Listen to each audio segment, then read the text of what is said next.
All right, we've got a lot to talk about. Starting, one moment. Good grief. Start to talk and suddenly I have to burp. Stupid body.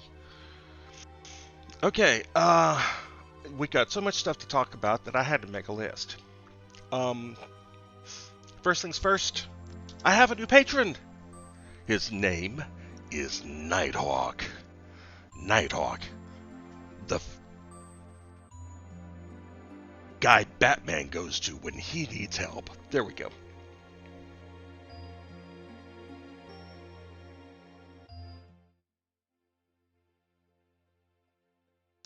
Again, very grateful to all my patrons, to everybody who's supporting me in this endeavor, this crazy endeavor.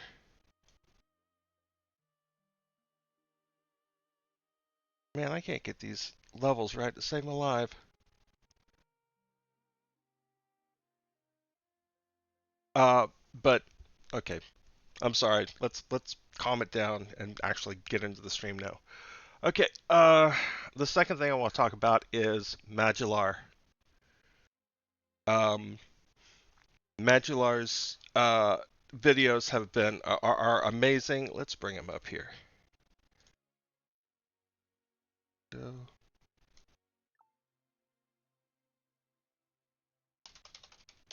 Not 7 YouTube. The regular YouTube. I don't need 7 YouTube.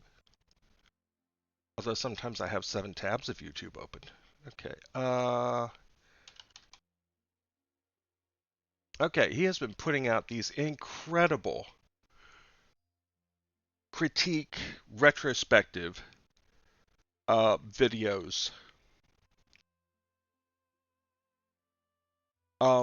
And uh, the he's been working his way through the Ultimate series, and he recently did one on Ultima 7: The Black Gate, and it's 3 hours long. It is a 3-hour tour of everything that was going on at Origin at that time, the entire development of the game, and to my great surprise and gratitude, he mentioned Ultima 7 Revisited at the end. I'm just so grateful. Thank you, Majuular. Thank you. Thank you for the videos. They're great. Thank you for mentioning me.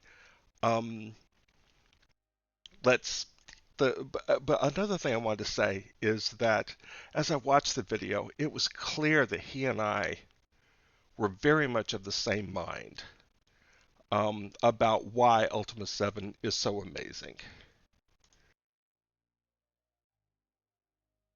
And he even used he even used a word that I use to describe Ultima 7, which is that it has verisimilitude. I love that word.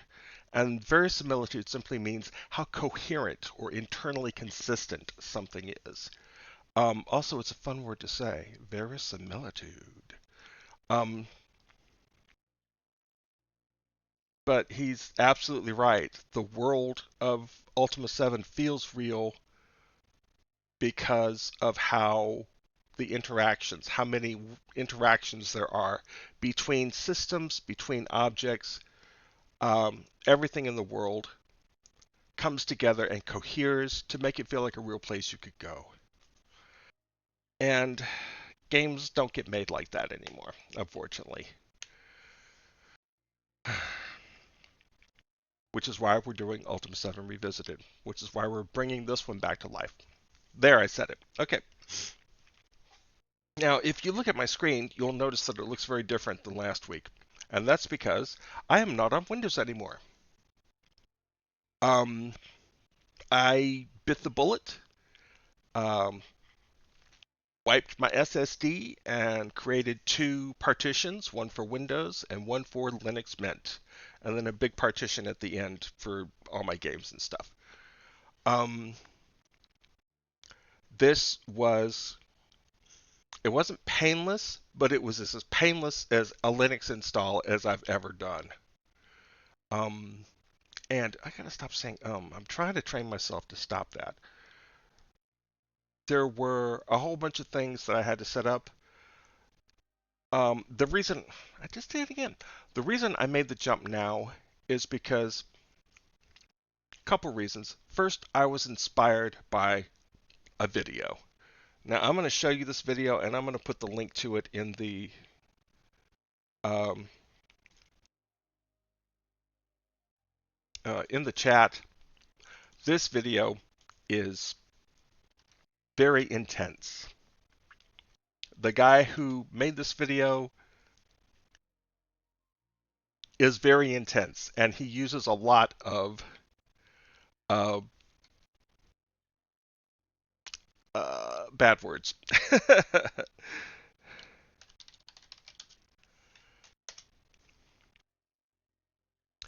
But this video is amazing.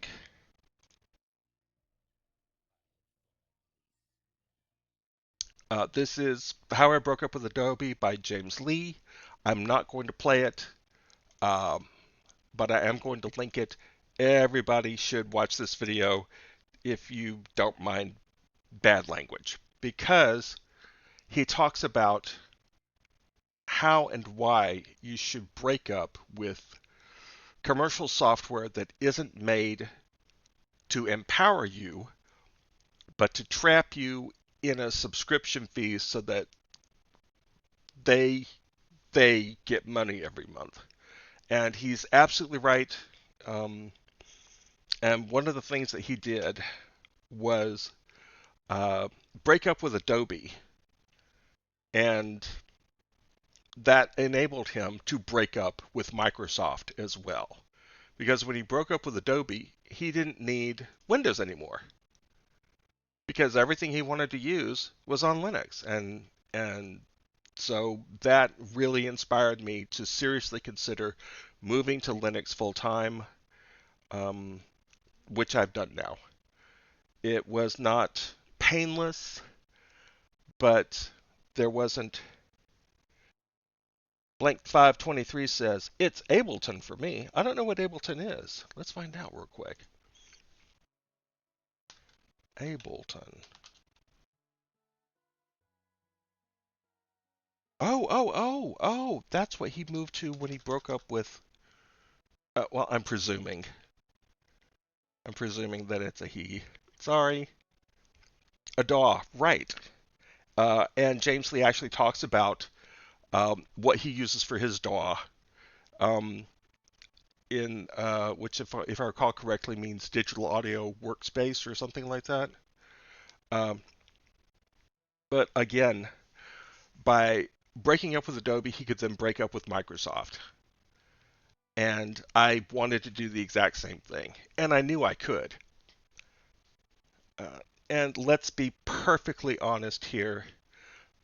The real reason we can all break up with Microsoft now, because I'm not going to Windows 11. I'm not doing it. I when I when my work computer broke and I got a new one, it had Windows 11 on it, and I hated it. I couldn't set it up the way I wanted. The uh, the pop-up menus were not in the same order that they have been for 20 years. It felt like I was simultaneously having my elbows held, and all my muscle memory was wrong. Ugh, I hated it. So I'm not doing that. Microsoft has just announced that they are closing loopholes that allow you to install and run Windows 11 without a Microsoft account. Um, and I think Microsoft is going to be really, really surprised come October when they do not get the bump from Windows 10 to Windows 11 that they're expecting.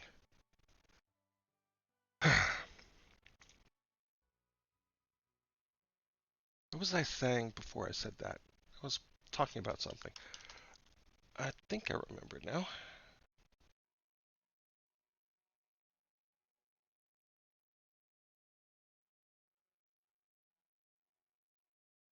Okay, let's be honest. The real reason we can make the jump now when we really couldn't before is because of this man. Oh, Lord Gaben, how I love you. Um, Windows games, Windows has hundreds of thousands of software products that run on it, and most of them are games. And for a long time, that was the stumbling block, right? You could go to Linux for work, but then you'd have to reboot into Windows at the end of the day to, play your video games and relax. Except that now that Valve has poured all of this energy into developing and maintaining Proton, that's not necessary anymore. Oh my God, here's Steam. Okay, I don't have my whole library installed yet, but all four of these games work. Baldur's Gate 3, Factorio, Satisfactory, Vampire Survivors. They all work. They all work just fine. Here's my Heroic Games Launcher. Again, I haven't installed everything I want, but all of these DOSBox-based games work just fine, and I actually had Control installed earlier and was playing it um, to test its compatibility, and it worked just fine. Again, there's going to be some setup, there's going to be some issues, but once you get it all set up the way you want, you've got a system that totally belongs to you, that's never going to ask you to upgrade, that's never going to ask you to pay, that's never going to put a pop up on your screen saying, hey, you should buy the new Microsoft Flight Simulator. That was infuriating. Oh, I hated that. Oh. But yeah, I mean, everything that I use on Windows is here on Linux. There are only two things that I would need to reboot back into Windows for now. The first is to play Age of Empires because I own all of those through the Xbox Store and not Steam, and there really isn't any way to get that running on Linux. Um, and of course, I could fix that by rebuying the games on Steam, and I probably will at some point. And the second would be to make a Windows build of Ultima 7 or any other project that I'm building. Uh, you probably have noticed that this is a different looking IDE. Oh,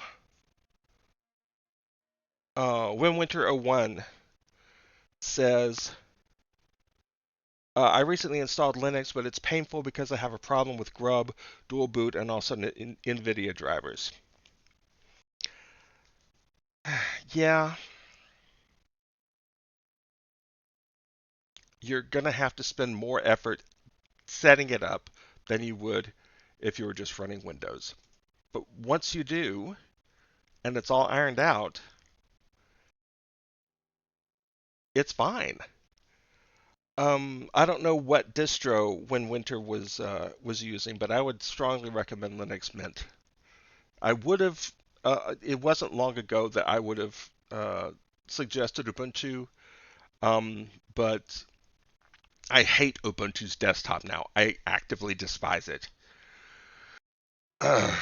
um, and Cinnamon, which is what you're seeing here. Let me move my fat face so you can see better.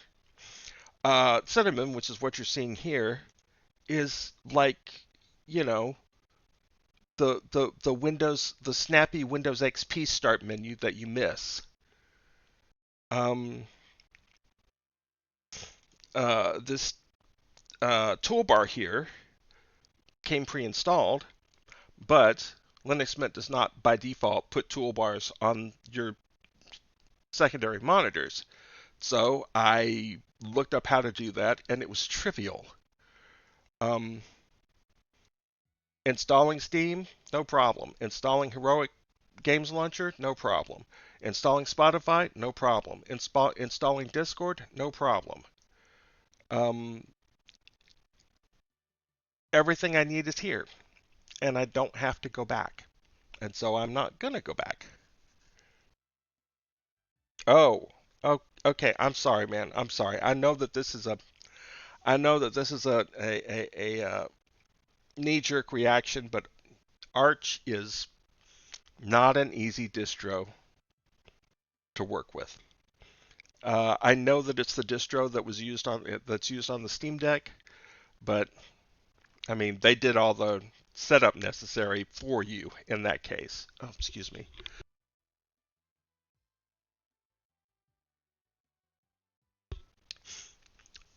Okay, or Endeavor OS. Okay, that's a possibility. Hey, just get off of Windows. Okay, abandon ship. It's going down. All right, so we're here on Linux now. That's great. Let's see. What was the next thing I wanted to talk about? Oh, okay. Now I have to talk about something sad.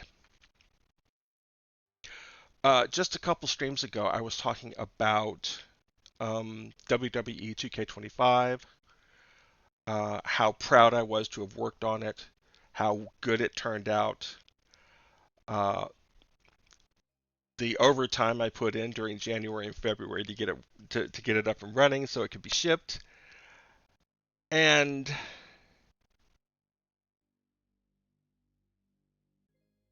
in what's probably the worst case scenario for someone in that position, I found out this week on my week off that I'm getting furloughed. Now, what that means is that I'm not fired from Lost Boys yet. Um, they're going to take about 2 months where they're actually going to continue to pay me. Where's my stuff here? There it goes. Okay. They're going to take about 2 months where they're actually going to continue to pay me while they try desperately to find more work for me. Um, but I think the odds of that are pretty low. So in 2 months, I'm going to have to move to another job somehow, most likely. Yes, it's possible BizDev could come through, and they've done a wonderful job, but the odds are good that my time at Lost Boys is over, which is very sad because it is the best game development company I have ever worked for, bar none. The amount of support I've gotten from them over the last 4 years has been incredible. Um, when my birth mother died and I wanted to go to the funeral, they bent over backwards to make that happen. When Snowmageddon 2021 cut off all the power in Texas and it was 4 degrees outside, um, they told us that if we were in affected areas, not to bother to worry about work at all, just get somewhere safe, and they even gave us extra money to pay for hotel bills or whatever we needed to in order to make sure we were safe. I I can't tell you how incredibly grateful I am to have been able to work at Lost Boys. And this furlough is not is unavoidable. Um, all Lost Boys work is contract work, and the contract that we got for this year's game was greatly diminished. So people had to get cut, and I was one of them that got cut.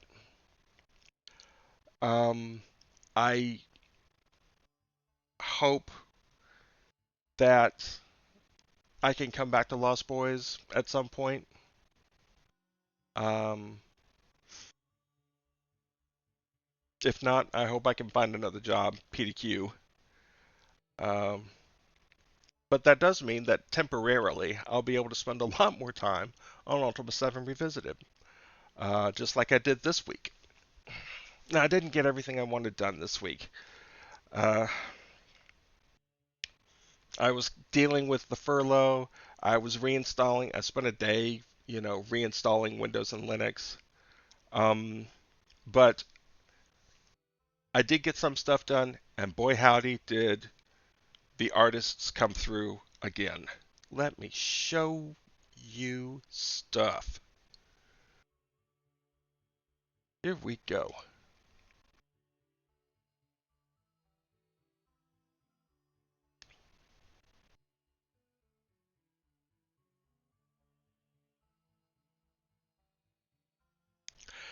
And oh, I didn't fix that. Oh, sorry. Look at this. I fixed I fixed the menu, but then the terrain behind the it broke, and I did not get that fixed before the stream. I'm sorry. There. Now it's back. Okay. Again, it's our Saw Realm and One Crash 007 just pumping stuff out. And let's start with. Actually, let's start by opening my work folder. It's where I stage all of the models and stuff that I'm going to add. That will let me see everything that I'm supposed to be showing. Okay, let's start with this. Grandfather clock with an animation. This is Arsar Rum's doing. He's done a lot of work to get GLTF model support, which supports animations, into the code base. Wavefront OBJ is how we're using most of the is how we're uh, exporting most of the models, and that's fine for things that don't move. But if it has an animation on it, OBJ can't handle that. So I would have to do the um, animation programmatically. That's a lot of animation. Um, oh, oh. When Winter 01 says, I'm sad about it, but I believe your new job will be better. I hope that's the case. Um, Thank you. Thank you very much for that sentiment. As layoffs go, this is the best one I've ever had. 2 months? Good grief. I've been laid off with nothing before. No severance, even.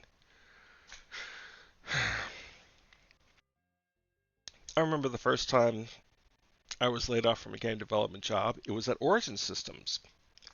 When I went to Origin Systems, I was supposed to be doing hints and phone tech support.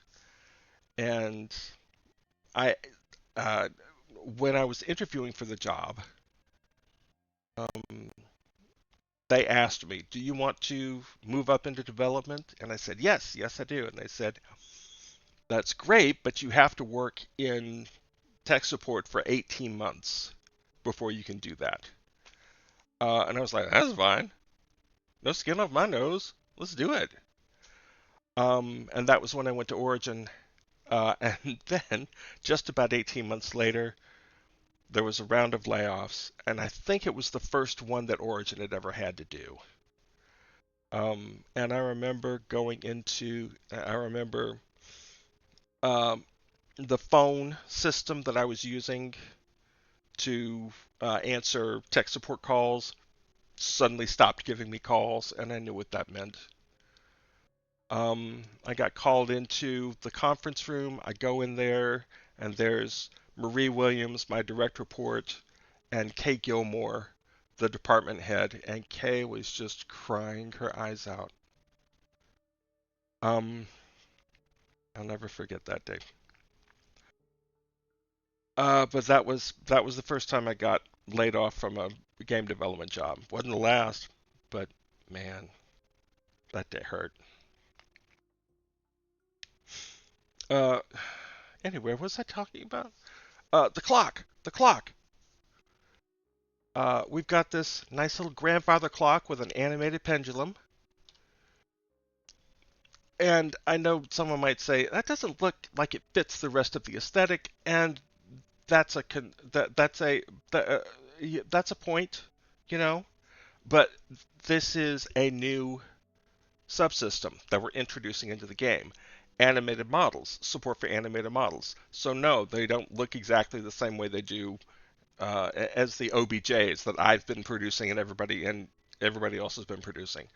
Um, but this is something obviously that can be improved. We'll fix it. It'll look great, and it'll be animated. I won't have to do this weird thing where I step through the frames of the object frames in order to animate something. If an object has one animation on it, um, why not just put the animation in the model and let that handle it? Okay, so let me show you what the artists have been throwing practically all of their effort at recently. This is pause. Here's the baker. Oh, look, a moving water wheel. Oh, did I not save after I replaced this? Oh, silly.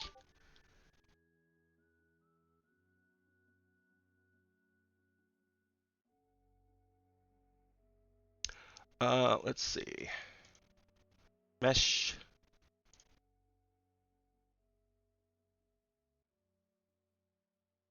I think it was called Millstone.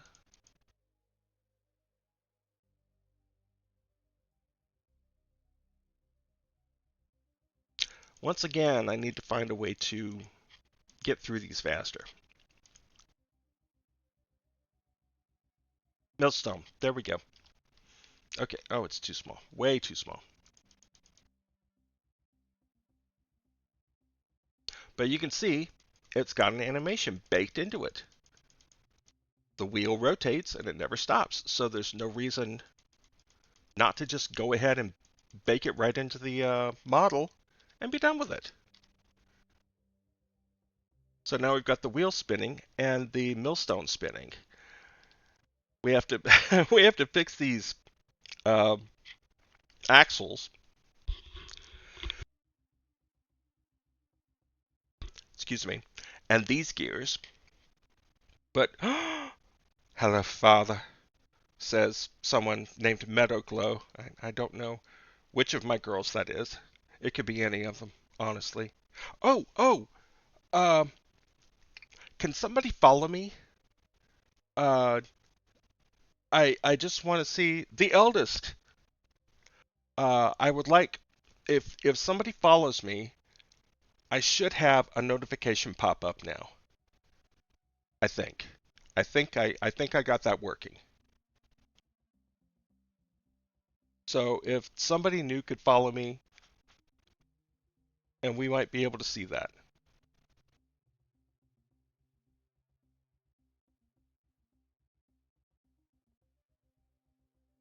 Okay, maybe not. All right. Uh, Here we go with the next best thing, or the next great thing that we're doing. With the I'm already following you. Oh well, that's okay. Um, but the next stage of getting this world to live is, of course, getting stuff to move because everything's static right now. And I think this is a great start. We just have these models with animations baked in. The animations just run and run and run, just like they do in the original game. The mill never stops. And it might need a little work, but it's a great start. Thank you, Arsar Realm. He was the one who put the work in to get this stuff working. Now let's talk about what One Crash 007's been doing. And let's see. Let's see. Not Peachtree says the progress has been fantastic. Yes, it has. Oh my gosh. Oh my God, those curtains, so nostalgic. Yeah, yeah. Okay. If I recall correctly, One Crash did this oven. I think it looks great. It's texture with the original texture, so yeah, I think it fits right in. Oh, and now we can talk about something I actually did, which is this black outline. And you might say, well, the black outline was already there on models. Yes, but it was terrible. It was awful. I it started to show its inadequacies immediately. Um, and so I re-implemented it, and I think it looks good. I think it uh, really cements the 3D models in with the rest of the aesthetic. And you can see that even on the GLTF models, I keep wanting to say GLHF. Even on the GLTF models, you can see they've got the black outline around them. Um, let's see. We did the clock, we did the millstone, we did the stove. Oh, signs, signs, everywhere is sign.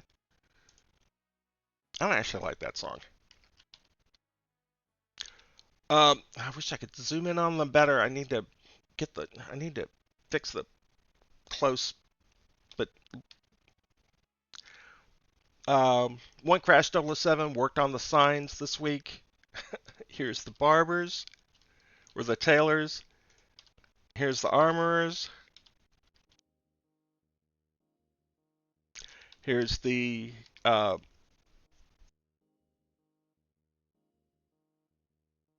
shipwrights. And we've got a weird thing going on where, here, let me switch over. You can see that this sign is not actually on the, um, is not actually connected to the wall. And that's because I based ugh, the position off of this sign. This is Gargan's shipwright. And here it looks great. But this is one of the rare cases where fixing something in one place does not fix it everywhere. For some reason, the same sign here in Britain is misaligned, and I have no idea why. I'm gonna have to fix it, but I have no idea why. Um, let's see what else.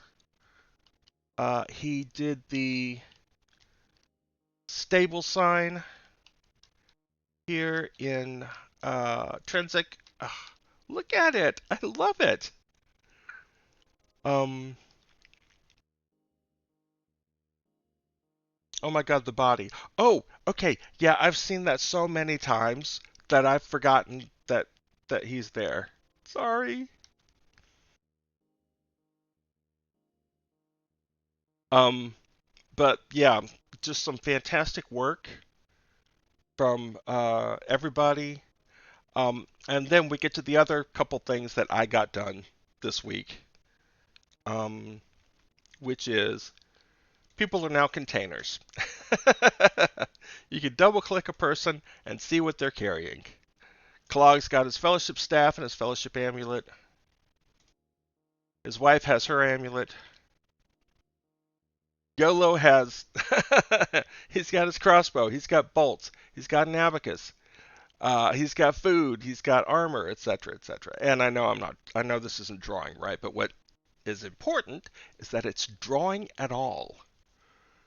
Because once it draws wrong, then you can start making it draw right. Let's see, did Peter have anything on him? Nope. Let's see. Oh, do guards have anything on them? Oh, this guard's a fellowship member, and he's got a sword. I did not know that.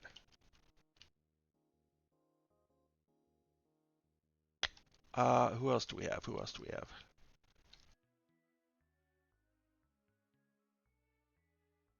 Gargan's got nothing.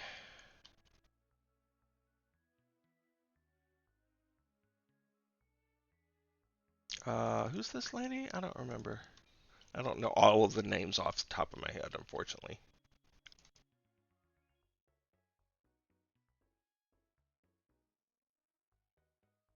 Chantu the healer, he doesn't have anything. This guard has a sword. Um, and basically that was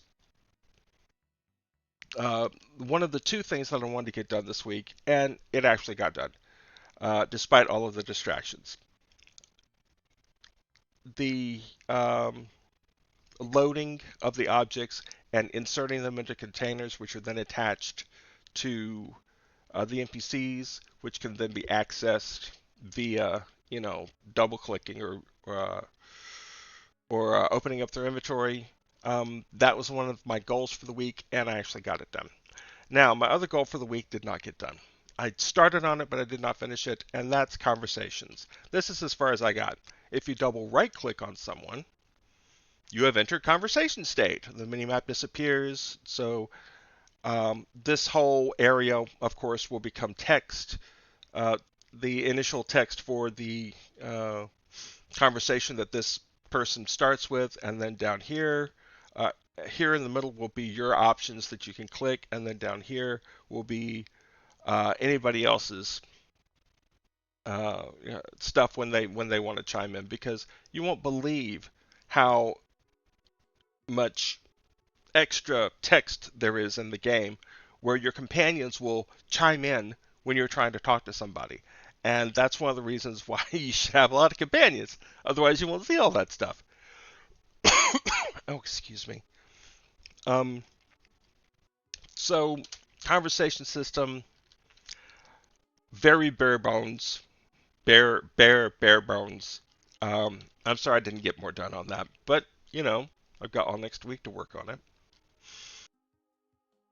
So I think that's everything so far.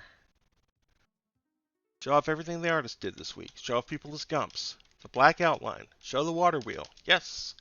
I think that's everything Ultima 7 related that I wanted to show off this week.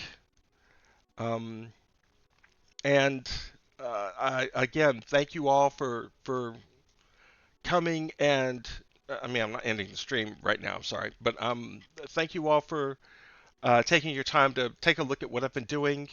It's really nice seeing, wow, 9 people in the chat. Holy crap! I think that's or 9 viewers. I think that's a record. Um, but that's the update. Thank you, and I will continue to work this next week conversation system, and then after that, probably start on NPC schedules. It's about time these little guys started walking around.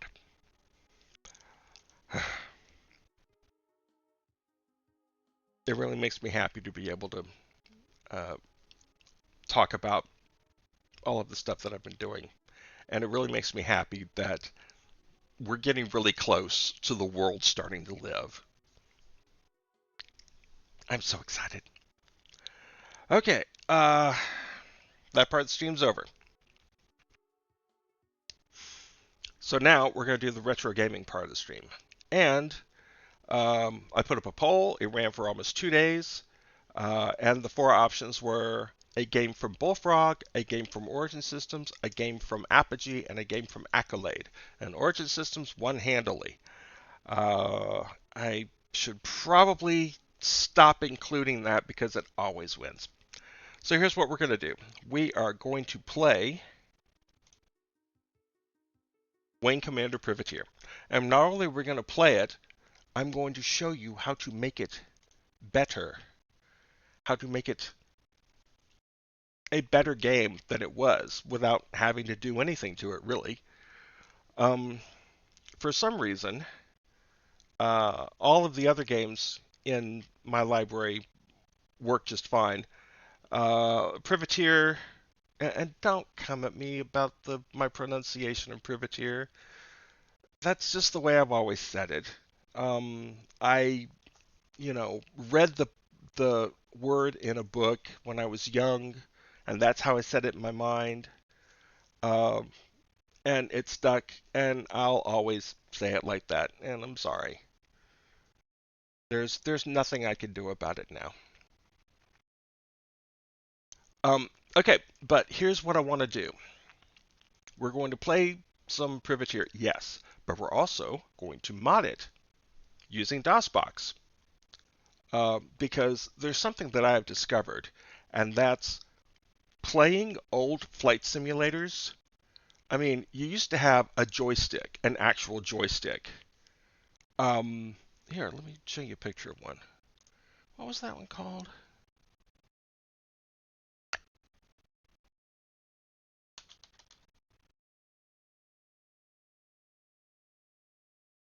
It was one that I loved. Yeah, something like this.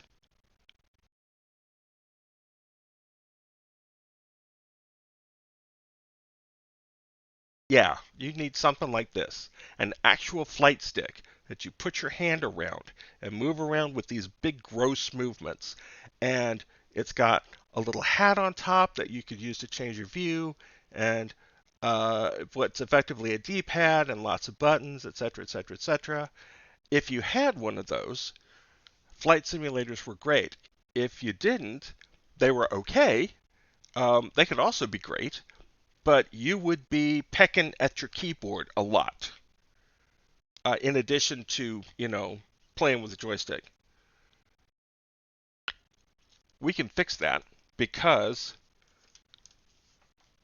these are perfect for playing old DOS flight simulators. And I'm about to show you how and why. Seriously, it doesn't matter which one you want to play. This is how you want to play it now.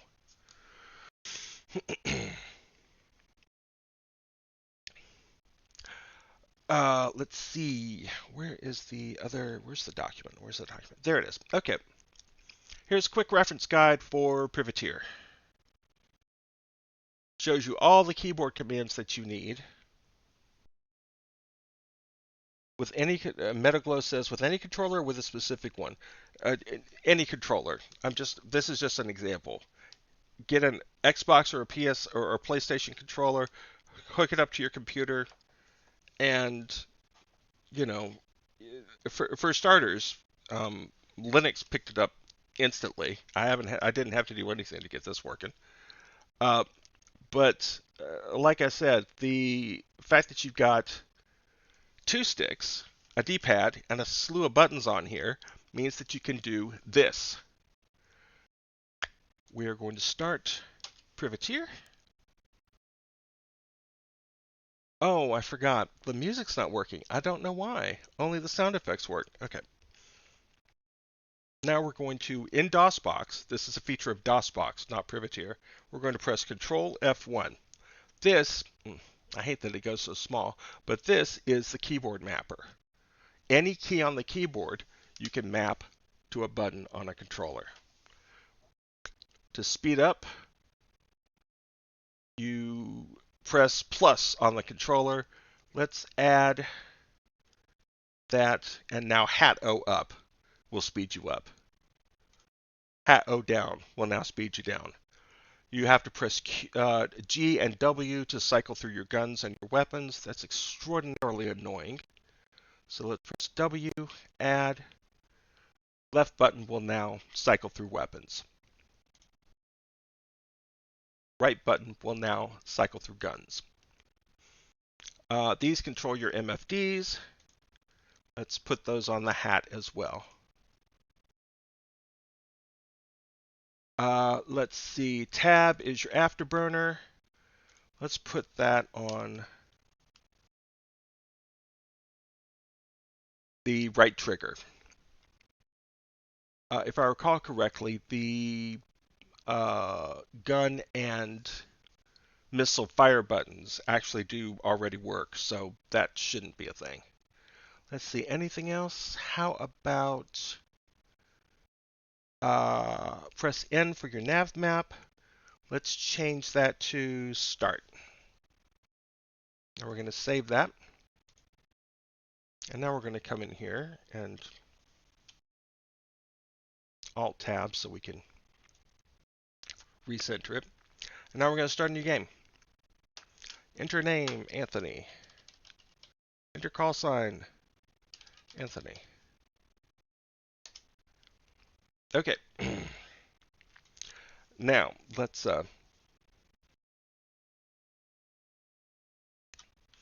go here to the repair and upgrade. We have this is pathetic. It is pathetic, which is, how all games like this start. But we're going to have to do something about this. Let's see. We have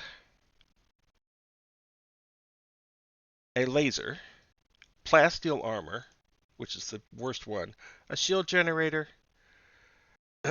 5 dumbfire missiles, and a missile launcher. So let's see. What are we going to do? Let's twin up the laser. And can we get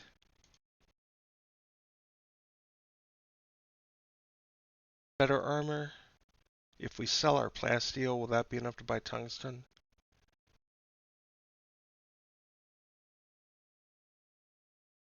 Sell plasteel. Yeah, that'll be just enough to buy tungsten.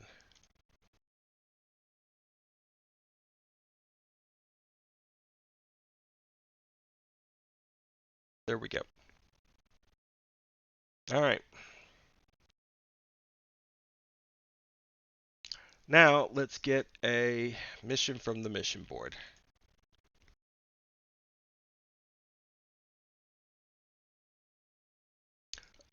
Pick up a load of iron and ship to the New Detroit system, base New Detroit. Now that requires me to jump. I can't do that.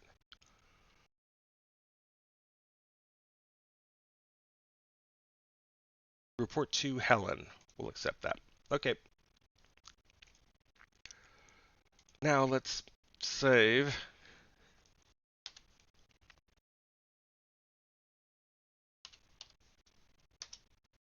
Because this game is hard at the beginning. Excessively hard, as you're probably about to see.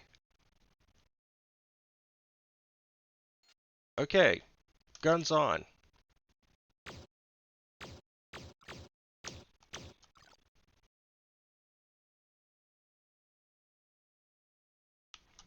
Let's see, the speed up work. Put that on the hat. It's not working? That is unfortunate. Alright, where's Helen? Helen, that's it. No, there. And we will autopilot. Oh, I should have put lock on a key.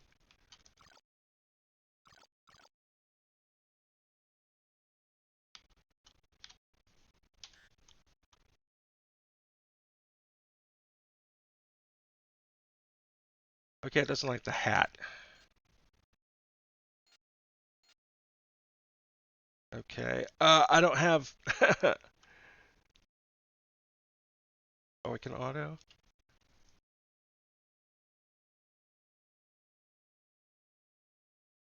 Okay, this is Helen. Alright, agricultural base. Holy Toledo, Kilrathi? I want to find out Kilrathi as my first mission? I told you this game was hard.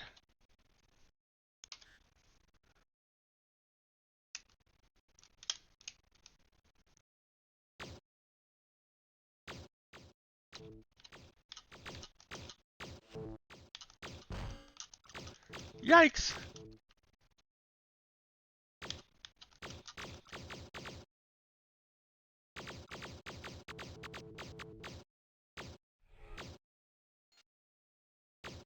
Ah.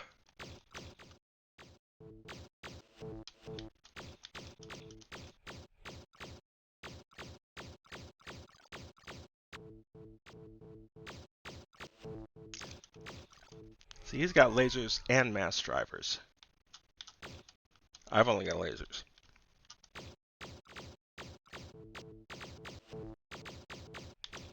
Now entering an automatic landing zone. No, I'll fail the mission.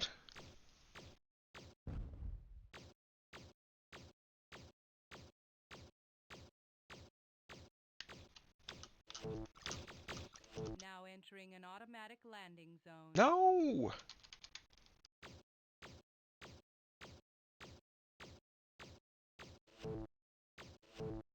Now I have to fly away from the planet so I don't automatically land while he's chewing up my...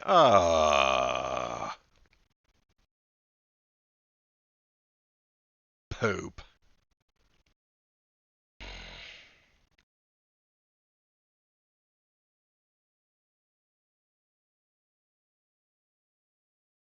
Alright.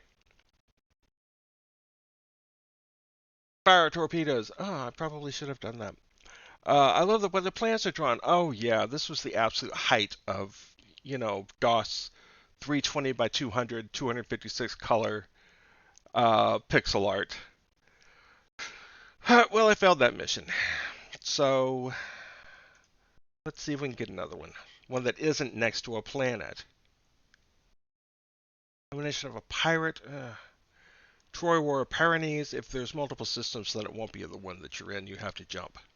And you cannot jump until you buy a jump pod and put it in your patrol duty.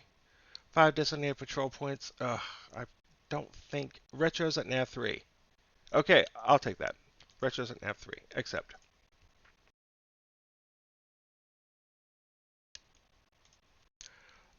Let's see. We probably need to repair our... Ooh, yeah. Oh, I have no credits. I have no credits. So, we're just gonna have to do this. This is gonna suck, but we're gonna have to do it.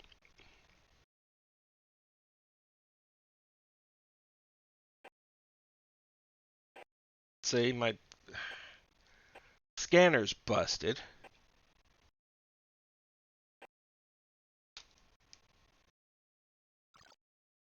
Nav 3. Nav 3, here we go.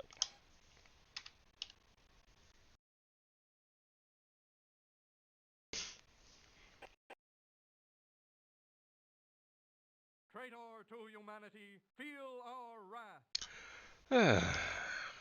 Hello, Retro.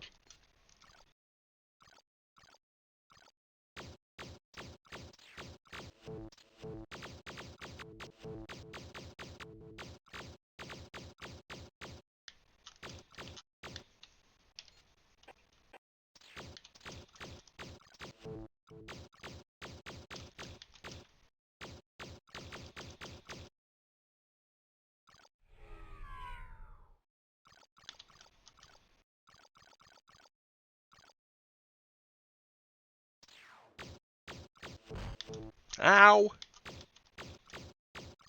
That sound is amazing, though. I mean, you want to talk about a sound that tells you just got hurt. Well, he missed me, so it didn't do it again.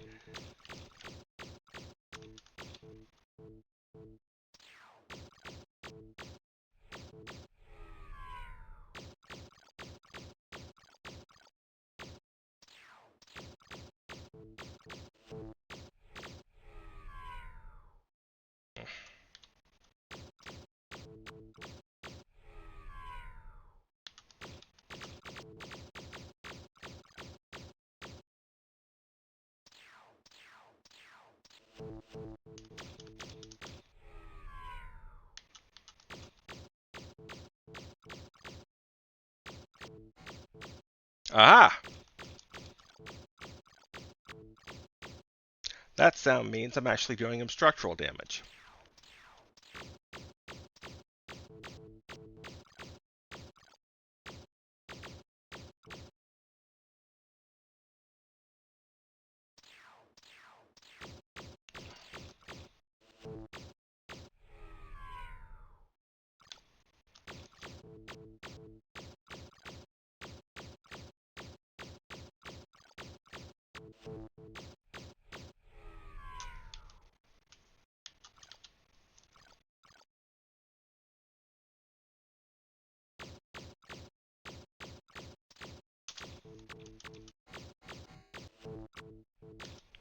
Can it be?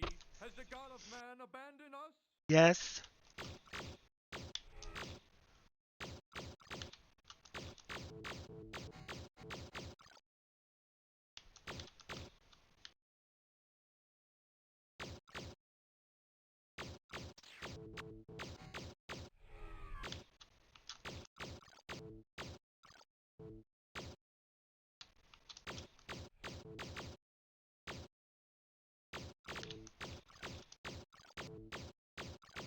Okay, okay, let's let the lasers recharge. But look how damaged he is.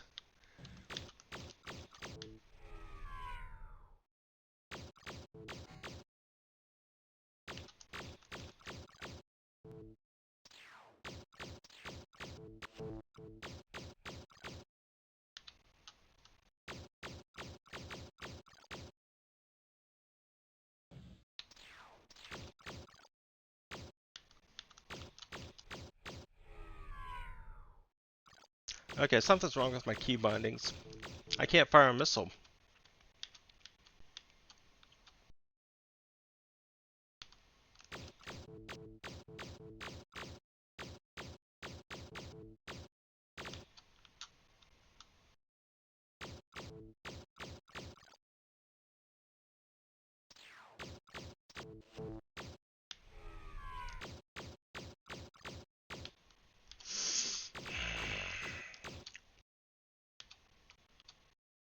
If I just had mass drivers, he'd be dead now.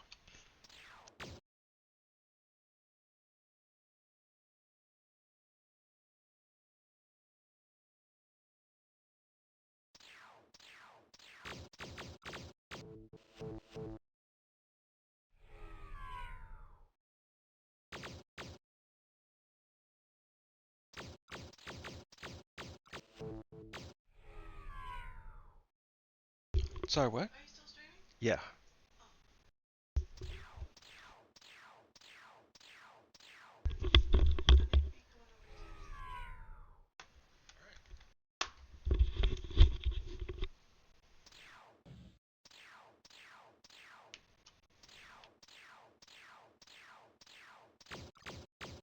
Yikes.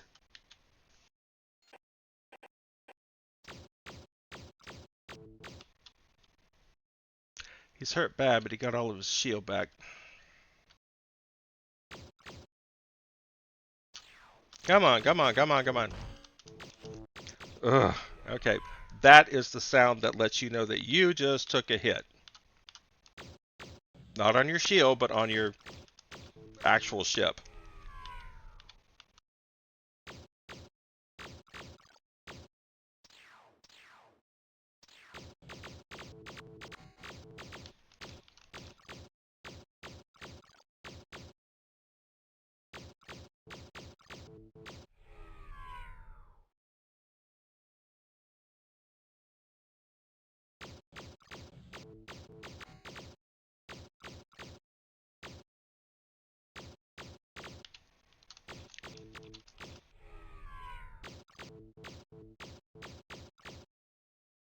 Come on.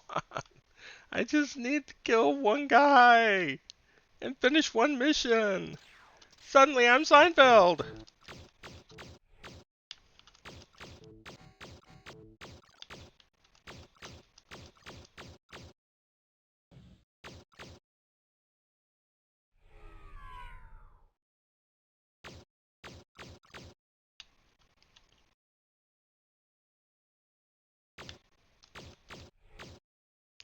Poopy McPooperson.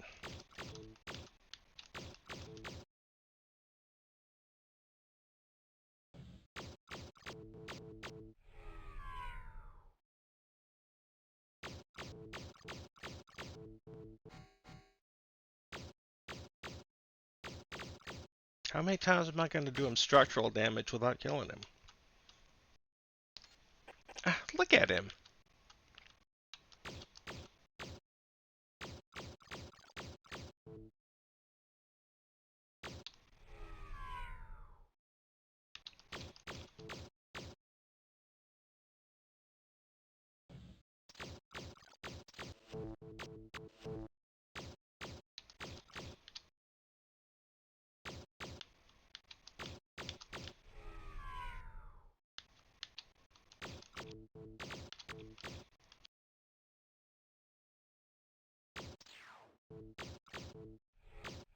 Oh my god.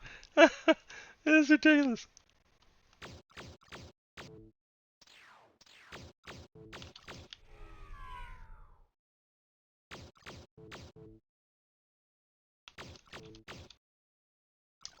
Okay, hang on a second. Firing missiles.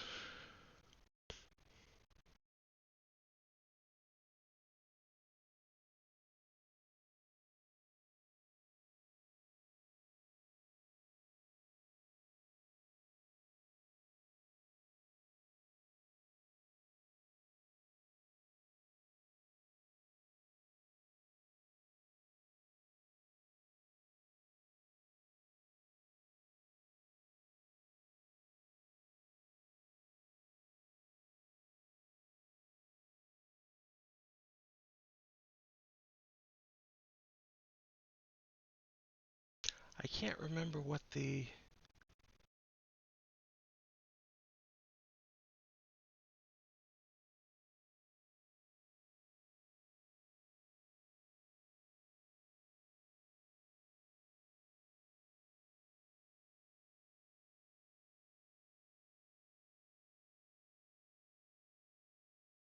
Alright, well, I guess we'll keep trying.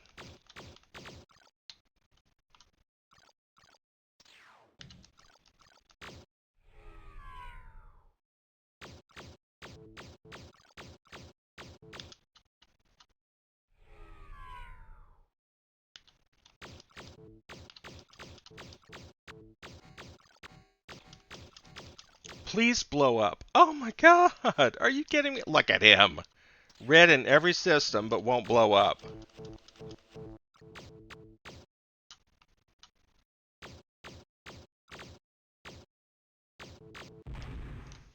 And finally, I kill him by ramming into him.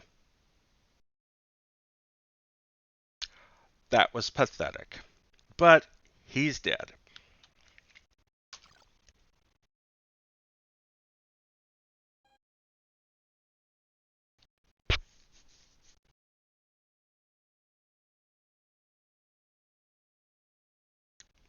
Maybe we can do business sometime.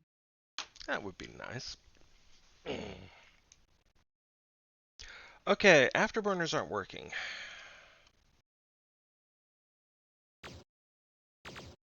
Why is my right button firing my lasers?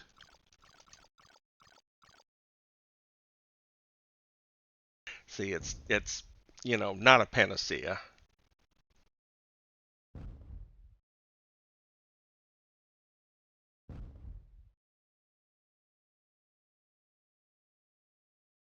What was that? Now entering an automatic landing zone.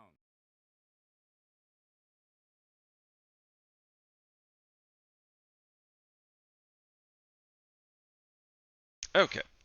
Control F1. All right.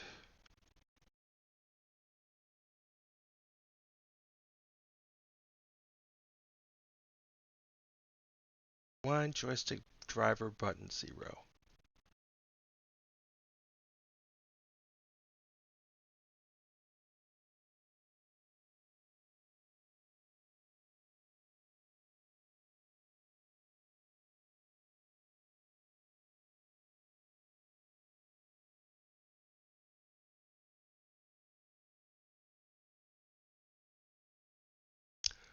All right. Key L bracket.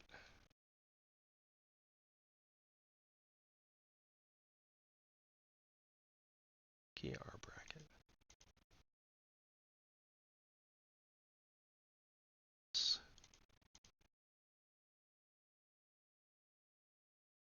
I hope this works because by removing these other ones, I'm removing my ability to play this with the keyboard.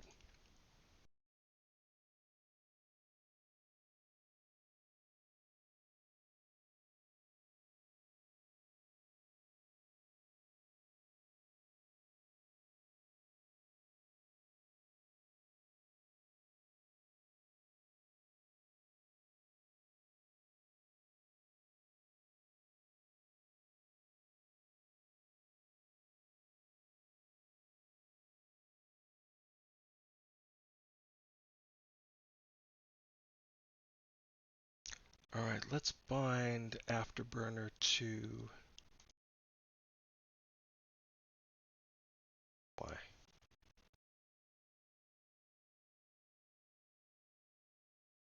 Alright, we definitely don't want to launch. Good grave. If we launch right now, we will die. Let me put some music on, since the game doesn't have any right now. Let's see if the soundtrack is here on the Tubes of You.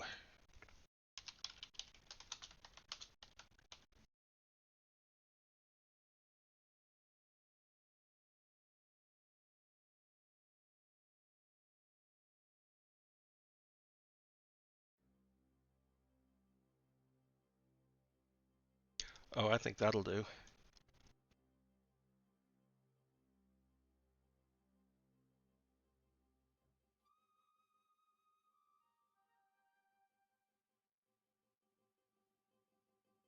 Okay. Repair and upgrade. Repair everything.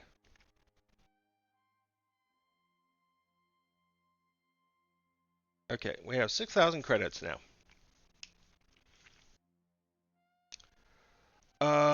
Let's see. Can we afford mass drivers yet? How much is a mass driver? Oh, I don't have an afterburner yet. That's why the afterburner wasn't working.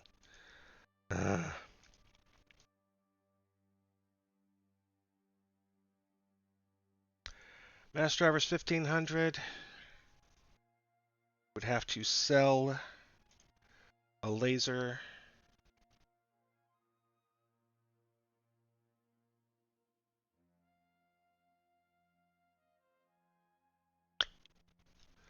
Missile launcher.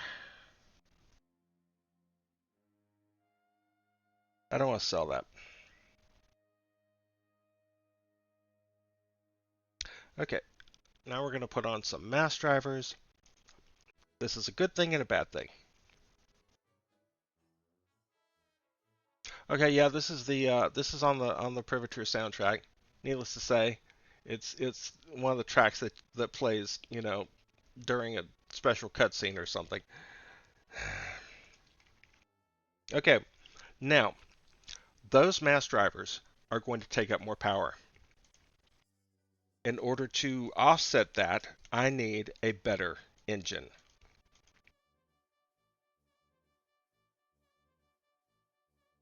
Engine upgrade 1 costs 10,000 credits.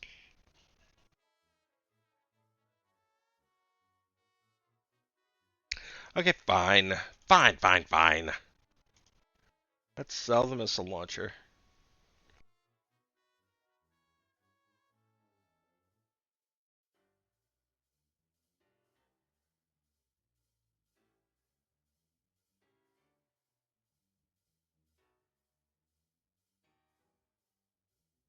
Oh, what we can do is buy a torpedo launcher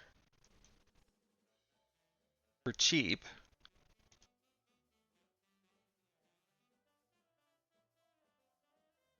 Buy the engine upgrade. And then buy some torpedoes. Now, typically, you don't shoot a torpedo at another ship. You shoot it at a capital ship. But, it'll work. You can do it. It's like a dumbfire missile. I just need to know proton torpedo. There we go. And I can buy a whole bunch of them. Okay, so that should do a little better. So let's get another mission.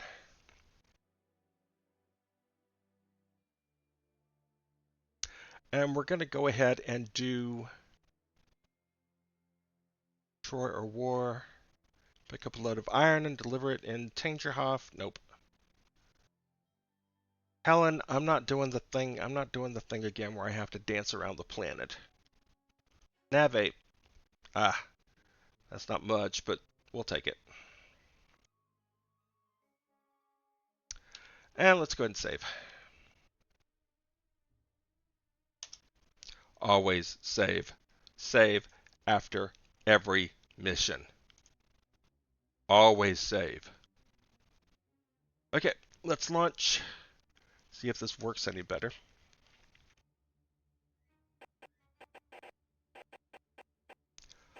Oh, I forgot. You have to you have to repair your scanner separately from... Okay.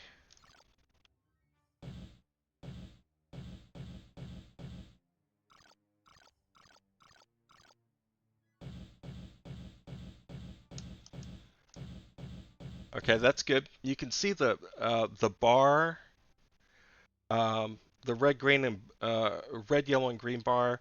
That's my energy. You can see that firing my mass driver hardly takes any. That's great.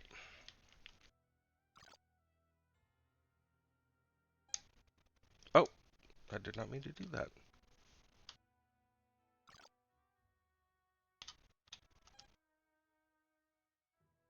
I'm not sure what that's doing.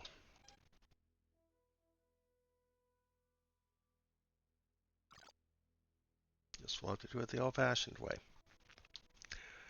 Okay, now I realize that I'm not really demonstrating the whole key mapping thing very well. Um, Stuff's not working out the way I thought it was going to, and I'm sorry, but it does work, and it's a good thing. And playing flight sims with these controllers is fun, so we will continue to do it.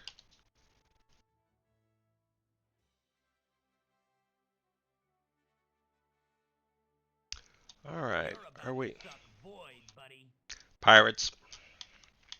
Ain't gotta ask.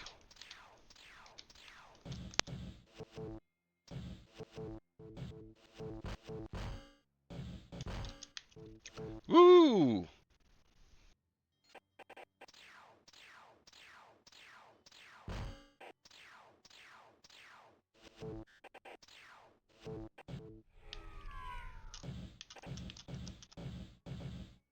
I thought I hurt one badly.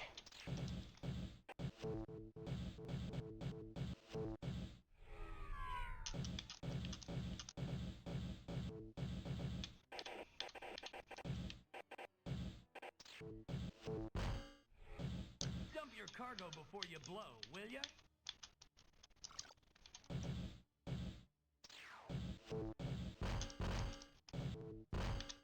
Dang it!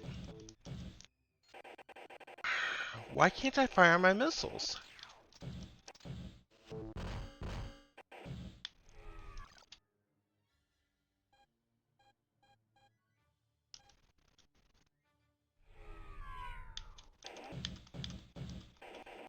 Okay, now one of my mass drivers is destroyed.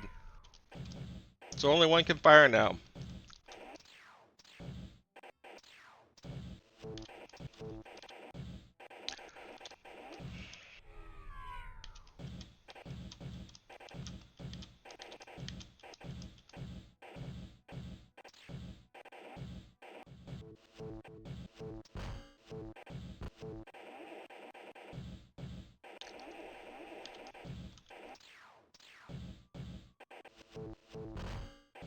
This is probably it.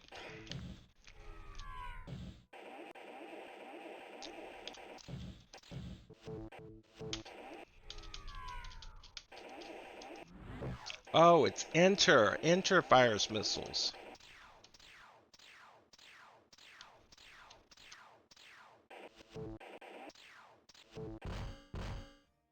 Aw. I'm sad now. Whoa! It crashed!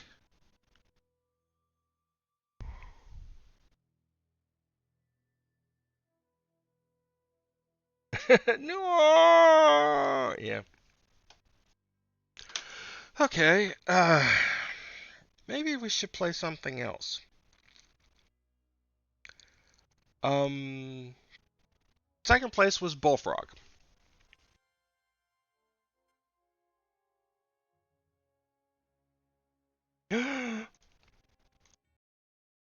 My daughter wants me to play Dungeon Keeper 2. Now that's not a DOS game, but my daughter asked for it, so you're going to get it.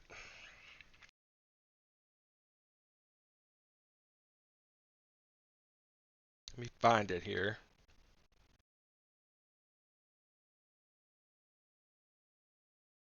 There we go. Install, please. Install, please.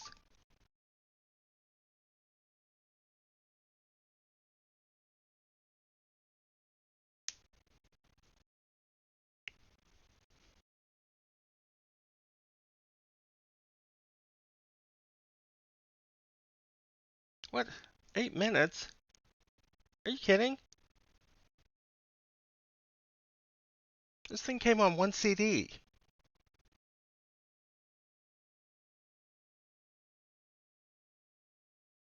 I'm unhappy. Let's see. What can we talk about? What can we talk about? Chat, help me out here. Give me something to talk about. Right now. That did not work. Now. I don't work either. Okay, it's going down now. Okay. So, what is Dungeon Keeper 2? Oh, it is an amazing game. Um, you know how in normal games, you play as the hero and you go down into the dungeon and you kill the monsters and you loot the treasure and that makes you feel like a hero? Yeah. Okay, Dungeon Keeper is about building the dungeon, recruiting the monsters, gathering the treasure, and then defending yourself from the pesky heroes. It's even got the uh, it's kind of got a sort of proto tower defense thing going on, um, and it's got just wonderful characters. Um, this is the Horned Reaper and the Mistress. They're both in the game. You can build a whole bunch of different types of rooms to keep your monsters happy, to research new spells, to build traps. Uh, it's got multiplayer, although that doesn't work anymore. Me and my eldest tried to get a multiplayer game of this working back when it was relatively new, and we just could not do it. But when you play it multiplayer, it's a real-time strategy game because you're both building your dungeons, recruiting your minions, your units, researching spells, building traps, and then you're trying to take over the enemy dungeon. This game needs a remake. Real bad. Real bad. A perfect game for practicing an evil laugh. Oh, yes. Oh, I'm not I don't hate tower defense, but I'm just done with it, you know. It's next after Ultima, right? If only. This remastering this game would be much more intensive.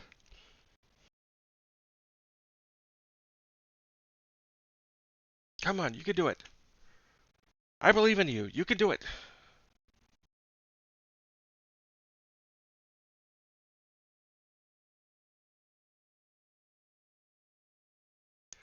%94.82%.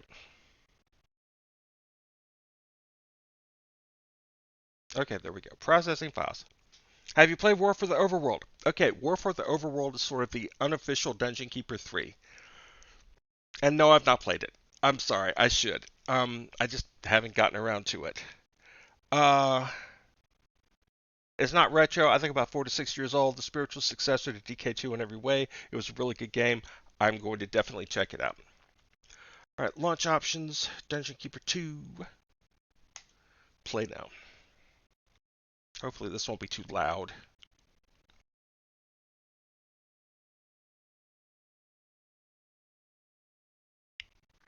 Installing redistributables. Launching. Playing.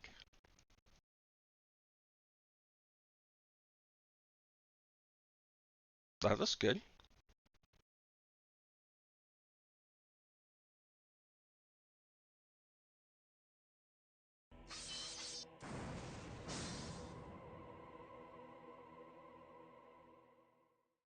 Okay, we're going to watch the intro.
Okay, so that's that's a great intro. Um, and Not Peachtree says, War for the Overworld was also narrated by Richard Ridings, who plays the um, well, he plays the narrator as well as the Horned Reaper that you just saw, the big red guy. But you probably know him better as the voice of Peppa's father on Peppa Pig. All right, here we go. Single player game. New campaign. Smilesville. Welcome, Keeper. Before you lies a happy and carefree realm. The local champion, Lord Antonius, holds the first portal gem you require. Learn how to construct a dungeon, and build up your forces so that you can crush Lord Antonius and wipe the smile from his face. Behold, your dungeon heart. Protect it well, for if it is destroyed, you will be banished forever from this land.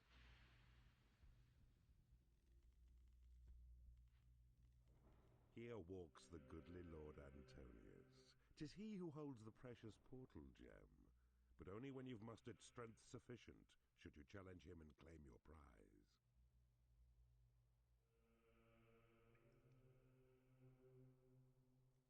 Lair.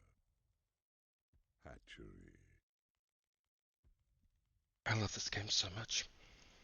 First, there's money to be made. Click on the flashing seam of gold. Your imps will dig out the area you designate. Well done. And now your faithful servant imps will carry back your gold to Dungeon Heart. Once here, it can be spent. The golden scale atop the screen keeps track of your reserves. A start indeed, but more gold is required. 12,000 units should be mined. Okay, let's talk about Dungeon Keeper 1 versus Dungeon Keeper 2. Um, the truth is, if you played... Oh, well, hang on. Flowers float above your imps. These give measure to their health. Their skill acquired and reflect the simple thoughts within. I'm working. Now, because we are evil, we can speed up our little guys by slapping them. A slap. To administer another, right-click on any of your creatures, then watch. They'll toil a little faster, but also suffer modest injury. Excellent work, Keeper. You are ready to recruit more creatures to your cause. See? A portal near your dungeon heart, to where your imps must dig. They'll claim this portal to be yours. You'll see what beasts emerge.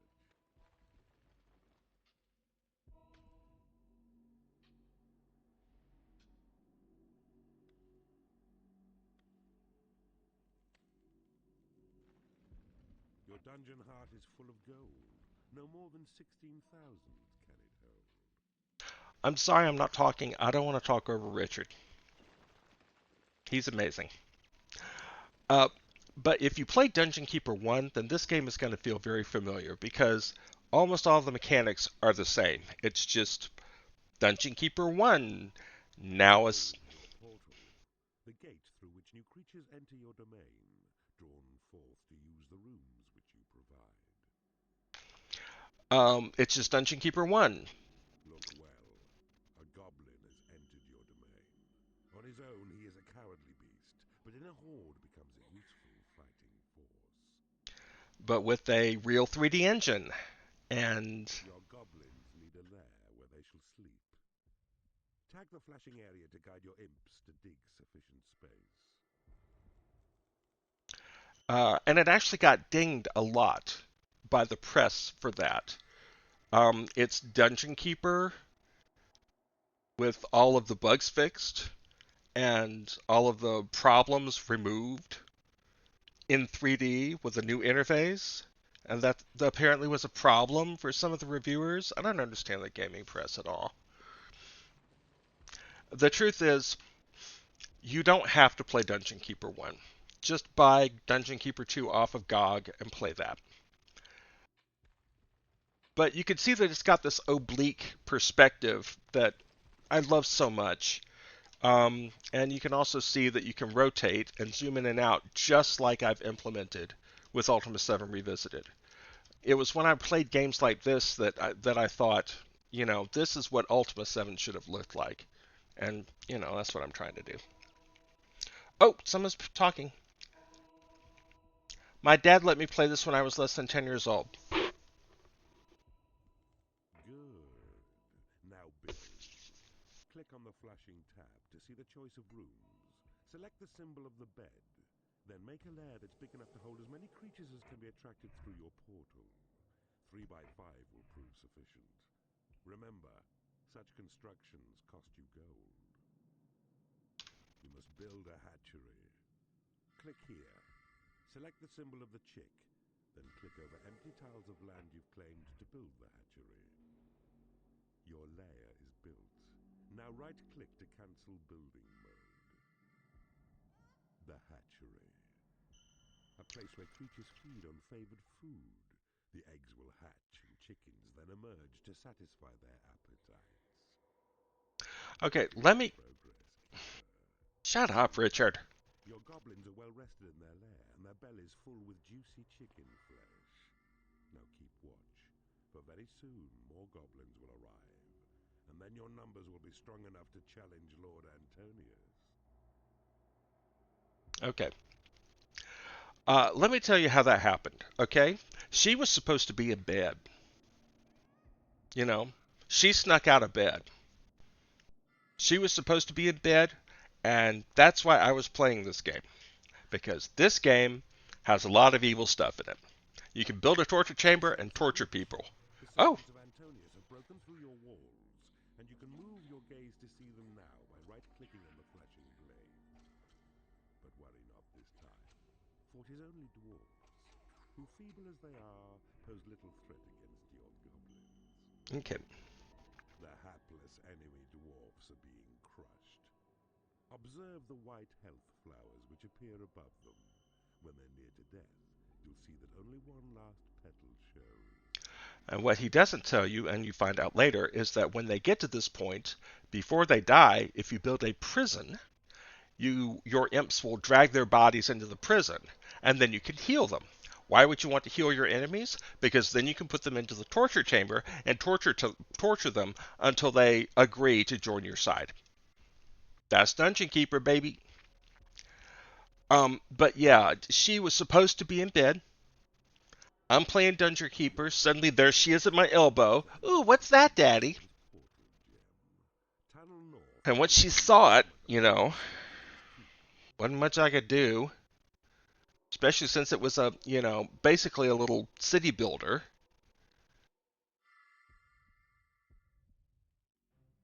And we all love city builders in my family. Uh, but another thing, the character in this game, so much character. Every monster needs a space where they can make a bed. Every different type of monster has a different type of bed. These goblins have these little, sleeping bags, but a warlock would have a luxurious chair, velvet chair that he sits down in and sleeps. For instance.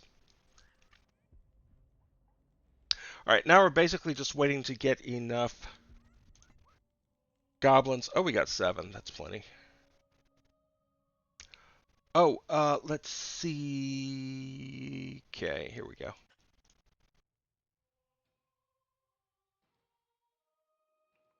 The time has come for you to face Lord Antonius. Tag the flashing tiles. Your imps will tunnel to his keep.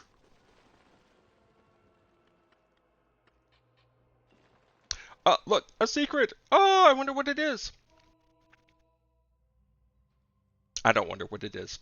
I played this game many times. I know exactly what it is. Now, of course, since this is... I Oh, see you have discovered a magical item. that is correct.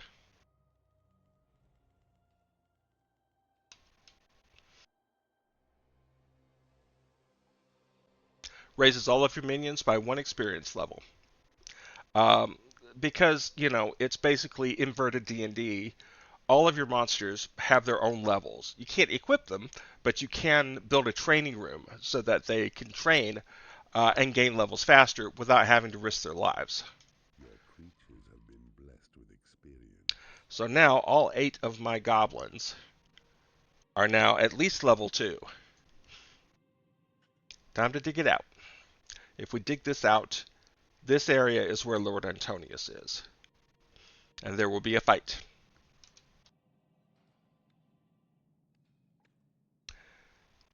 How do you make sure? You shall not taint Smilesville with your evil ways. He speaks, the feeble Lord Antonius. See how the petals of his white health flower are of a special shape. This marks All him right. down as your prime target. Take him out. On the Monsters tab, you can see all the monsters. For God's sake. Right-click anywhere on your land.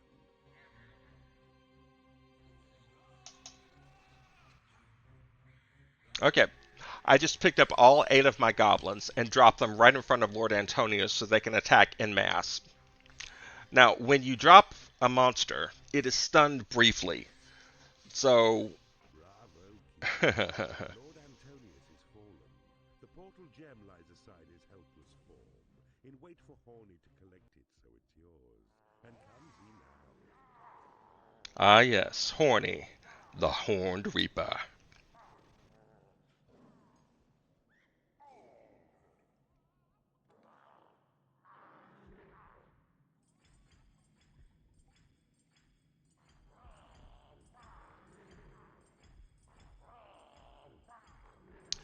I took good care of my little monsters. Yes, you did.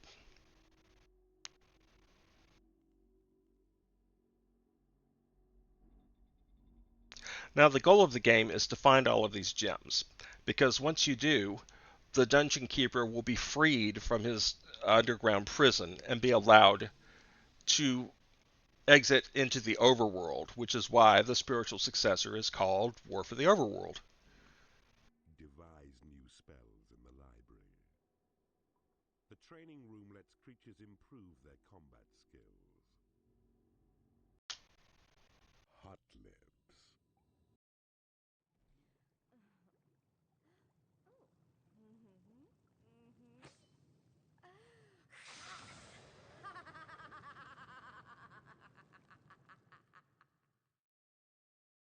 That's the mistress. She Well, likes torturing people. you She have also likes being successfully tortured. ended the life of Lord Antonius, and you have claimed your first portal gem as well. This is a most promising start.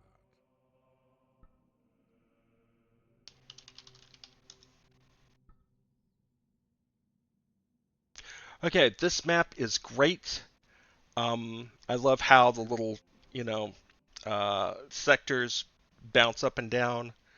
Um, there are secrets in the map that will allow you to access hidden levels.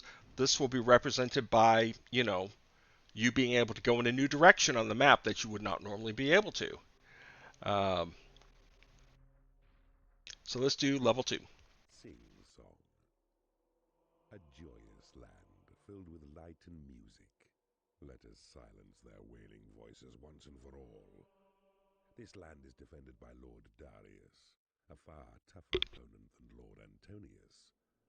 Only by harnessing the forces of dark magic will you defeat him. Build a library to attract warlocks to your cause, and they will reveal to you the secrets of the arcane.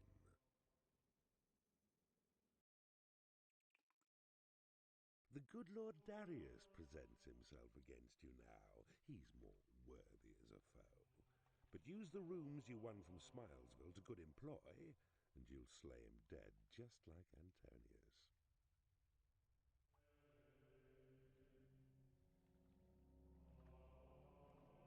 Library. Training room. First, build a lair, and then a hatchery, then claim the portal near your dungeon heart. All right, all right. One of the things I like to do, space is kind of at a premium in this game.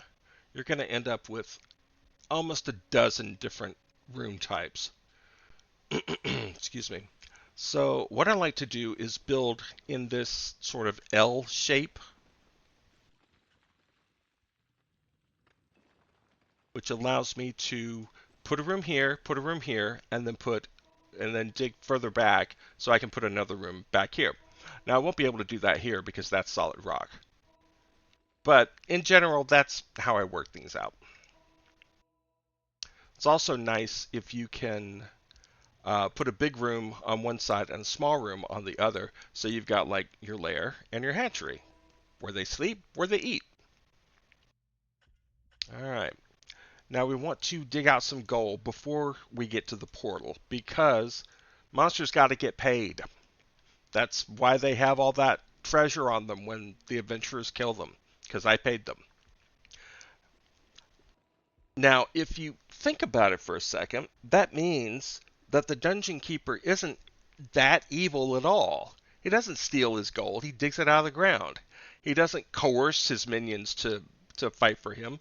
He, encourages them to fight for him by building them lairs, rooms that they'd like to spend time in, and paying them gold. So here it's the heroes that are the dastardly ones because they're coming down here trying to wreck your stuff and steal your gold and hurt your friends. So it's, they deserve to get tortured. There, I said it. I said it. And I stand by it. All right, lair. Okay, this is too big for a hatchery, but we can go ahead and make a training room here. A place where fighting creatures hone their skills. A task well done, but training creatures will cost gold.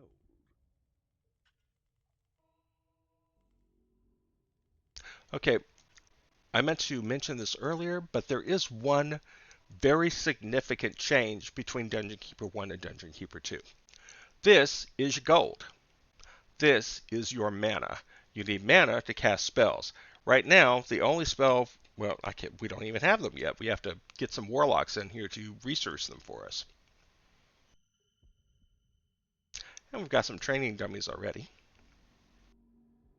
Let's go ahead and claim the portal so we can start getting some guys.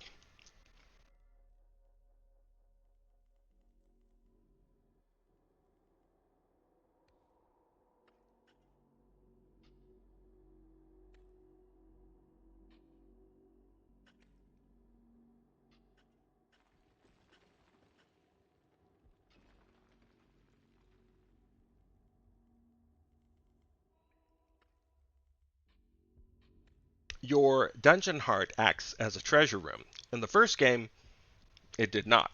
So you would not be able to use any of your treasure until you built a treasure room. So you would have to start with enough gold to build a treasure room so you could put treasure in it to then use. That's changed in this game. Where are my glasses at? Ah, there they are.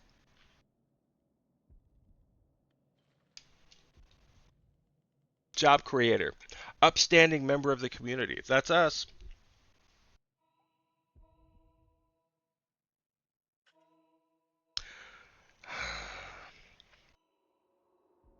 And it really is a city builder because You have claimed a portal.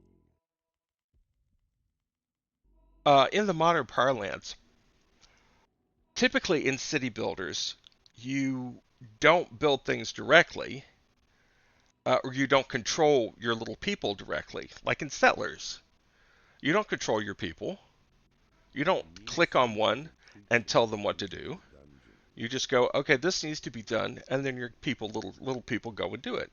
Oh, new creature? Who's that? Who's that? Who's that? Click on the monster tab.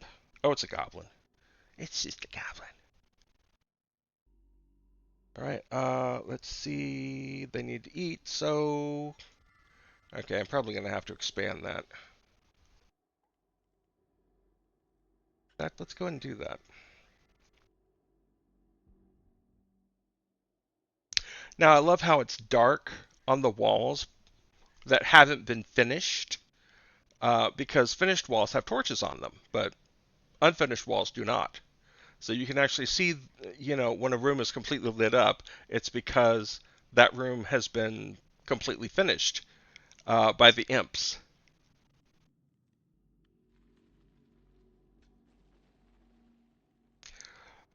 And they dig the rock out, and then we have to wait for them to come back and claim the land by doing a little dance on it. Watch.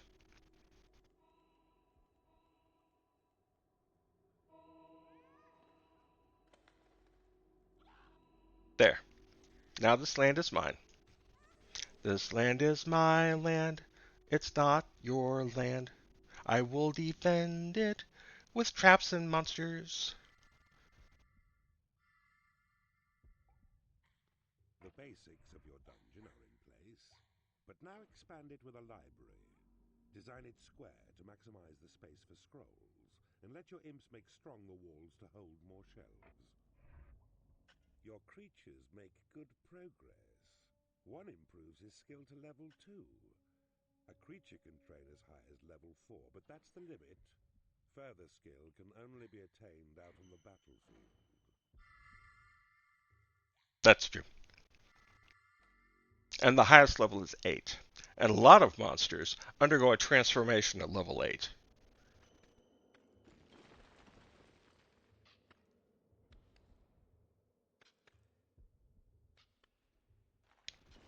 Now, you may have noticed that we're supposed to have warlocks, but we don't. Your We have minions 5 need a goblins. larger training room. No, what they need is for the imps to come in and finish this.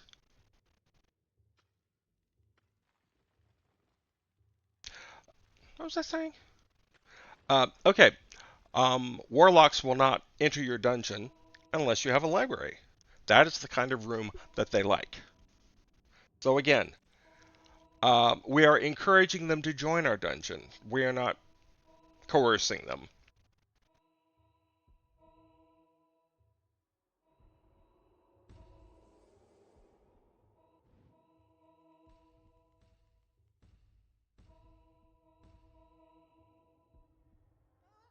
Crappy McCrapperson. I made a sell, sell, sell, sell. How do I sell? I can't remember the last time I accidentally did this.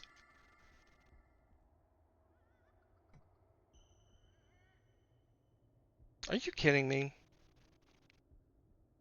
Oh, there it is. So,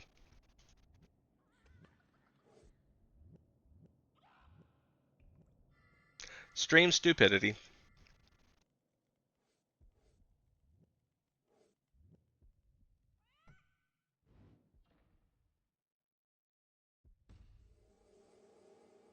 Now that's a library.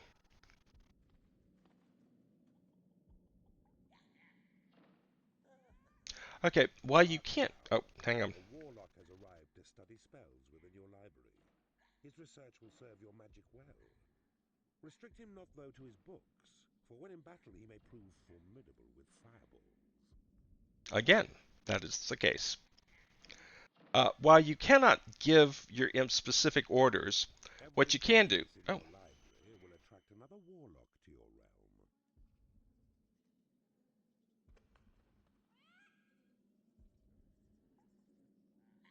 what you can do. Oh, well, it's too late. What you can do is pick up an imp and drop him in a room. And by that, you're telling him, do something in this room. And if the only thing you can do in the room is finish the walls, then that's what he'll do.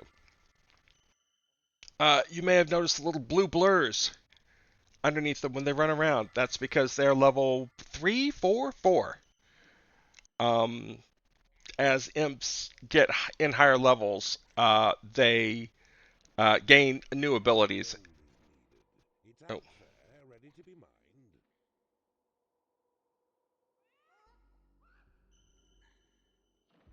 what was I saying? Oh, right, the blue blur. Um, when they get to level 8, they could just teleport wherever they need to go. It's great. Um, but of course, in order to get to level 8, they have to fight. and they are not tough.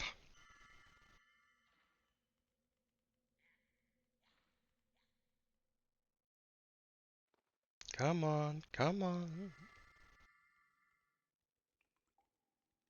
All right, we do have some gold around, but as you can see, oh, okay, that says fog of war, but this is impenetrable rock. This reddish right here, rough reddish, is impenetrable rock, whereas this brown, more brown, can be dug out. So I'm guessing if there's gold, it's this way.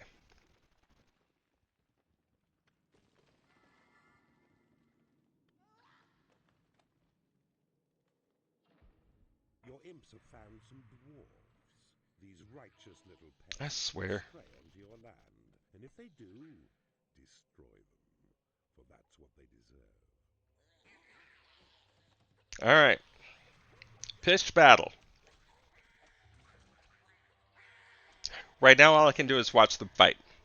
Later, when I have some spells, I can do things like heal them, or strike enemies with lightning bolts, or speed everybody up. Your imps will call your creatures to defend the dungeon heart. They must make sure of its protection above all other tasks. The paltry dwarfs are now destroyed. Allow your creatures time to rest and eat. When ready, guide them north to find Lord Darius's keep. There we go.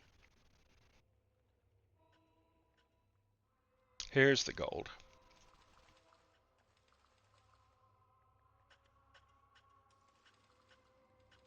See, we can't build a treasure room yet. All we can do is sock away 16,000 in our dungeon heart.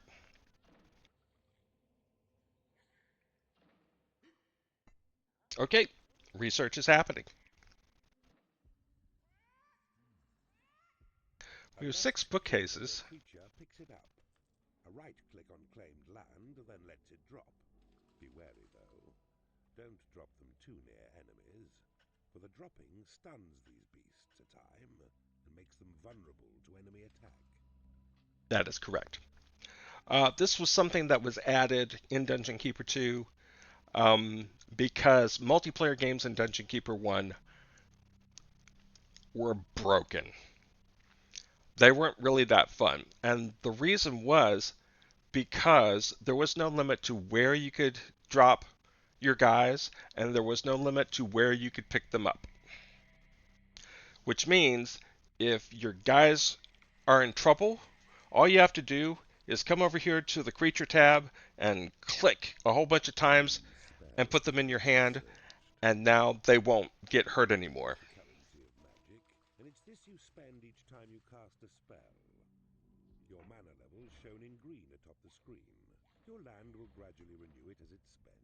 Alright, now we can make Cast more your new imps. spell to create an imp.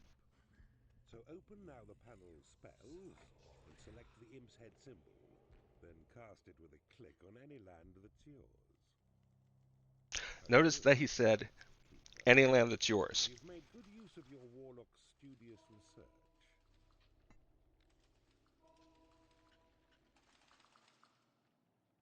Look, it's Texas. The time has come for you to face Lord Darius. Tag the flashing tiles. Your imps will tunnel to his keep. Imps are creatures born of magic and cost mana to sustain.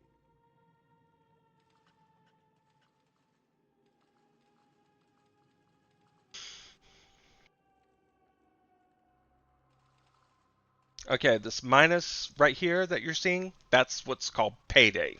Everybody's coming for their money. You better have enough. Otherwise, they will leave your dungeon, and that won't be happy. It is payday. What'd I just say?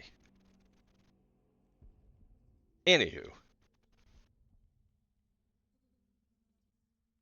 You may wish to train your warlocks to improve their skills. To do this, drop a warlock in the training room. there's no research going on because everybody's going to get their muns.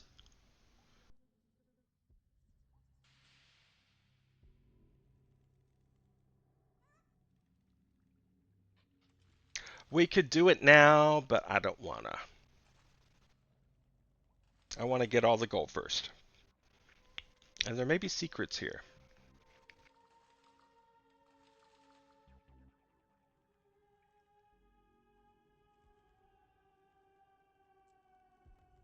Okay.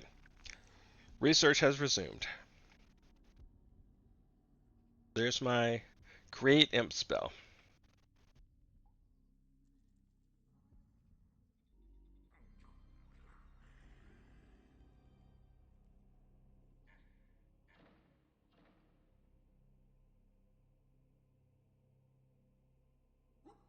This warlock doesn't feel like he's got anything to do, so he's going to train, which is great.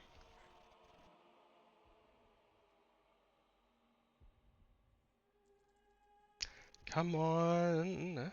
Come on.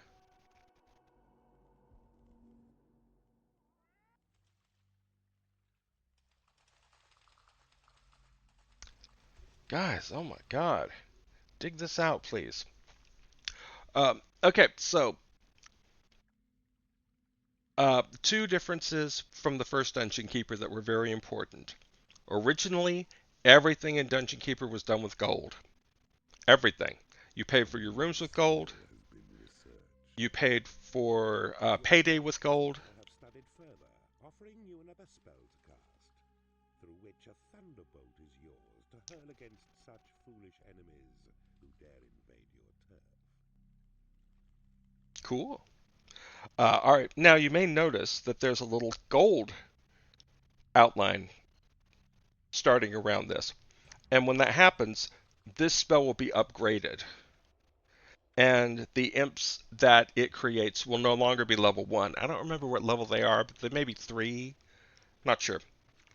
And then Thunderbolt will be upgraded to use less mana. Now, how do you get mana? You get mana by having land. That little plus 274 right there, that means I have 274 tiles in my dungeon, and every one of them is generating mana every tick. This negative 49 is how much mana I am spending every tick to maintain my spells and my imps. So, having a second resource really developed the game, as did some of the other changes. Like I said, um, being able to pick up your monsters in the first game led to battles that took forever because as soon as someone would attack, the other person would simply pick up all their monsters so they wouldn't be hurt and put them somewhere else. Spell has been upgraded.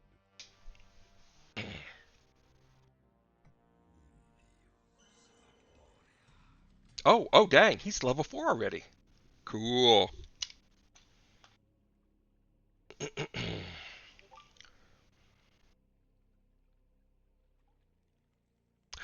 Okay, oh, excuse me.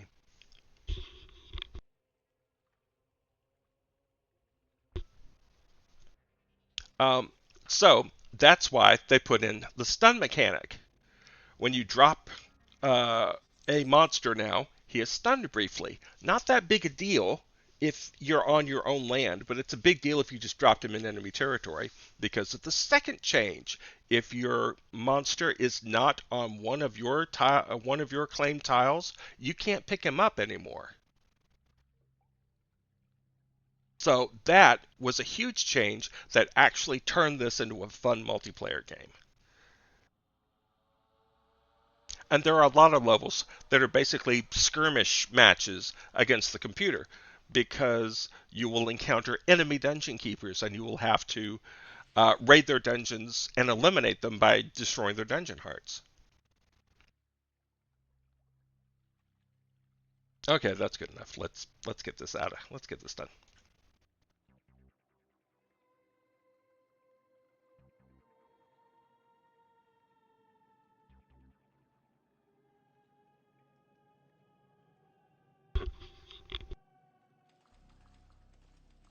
Lord Darius's walls are breached. Your forces now must kill his guards and stir Lord Darius himself to come defend his land. Your Okay. Thunderbolt spell has been upgraded. Oh, has it now? There is nothing left. Die, die, die. Die, die, die, die. I have tons of mana. Die, die, die, die. Die, die, die, die, die, die, die.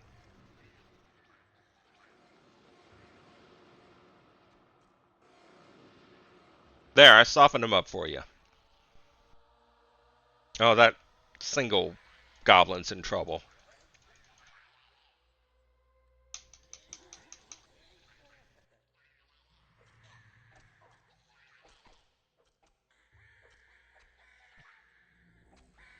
At last, Lord Darius has been roused. He enters through his hero's gate. Your forces now must kill him, and the portal gem of Sing Song will be yours. Sing song. Dare not think that you will conquer me, you evil wretch. My dwarves and the power of good will drive you from this land.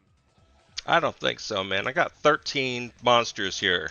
Half of them can throw fireballs. Also, have some lightning. You seek to defile my realm with your foul thoughts. You will perish, keeper. I'm sorry, were you saying something? Dying. Now comes Horny here to claim you the portal gem. Your progress is most pleasing. I'm gonna have to play this game through again. No. No, no, I won't. I won't. I will get War for the Overworld and play that instead. That's what I'll do.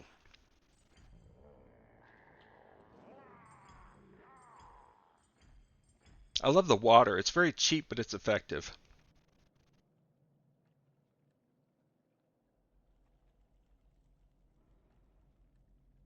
The second gem.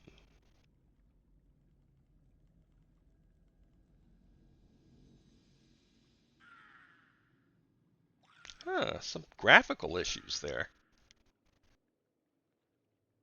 The treasury lets you hold more gold. Make traps and doors in the workshop. The sentry trap targets intruders with a powerful cannon. Use wooden doors to seal off rooms and corridors.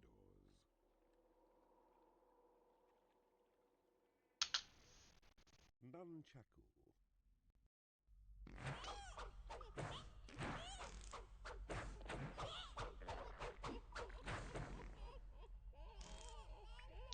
I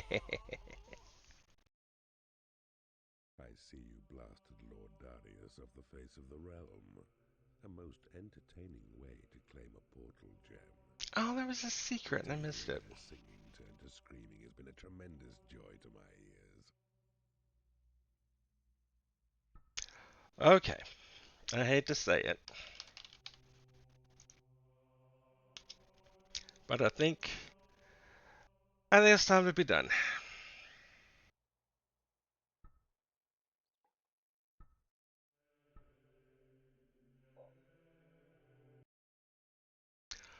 Whew.